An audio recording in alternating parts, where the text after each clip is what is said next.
ഇന്നത്തെ വചനം വിശുദ്ധ ലൂക്കാ എഴുതിയ സുവിശേഷം 6-ാം അധ്യായം 20-ാം വാക്യം.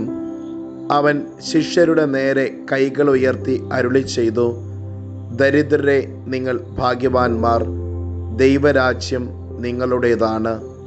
കാരുണ്യവാനും സ്നേഹനിധിയുമായ നല്ല ദൈവമേ, അങ്ങേ തിരുസന്നിധിയിൽ ഞങ്ങളുടെ എല്ലാ പ്രാർത്ഥനകളെയും ചേർത്ത് വയ്ക്കുന്നു.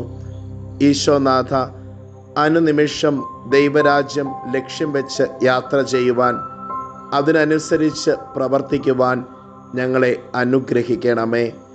അമ്മേ മാതാവേ, ഞങ്ങൾക്ക് വേണ്ടി മാധ്യസ്ഥം യാചിക്കണമേ.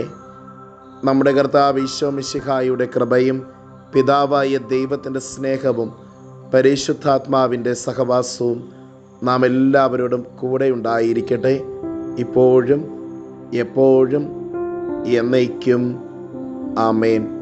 ഇന്നത്തെ നിയോഗം, ശുദ്ധീകരണ സ്ഥലത്തിലെ ആത്മാക്കൾക്ക് വേണ്ടി പ്രാർത്ഥിക്കാം.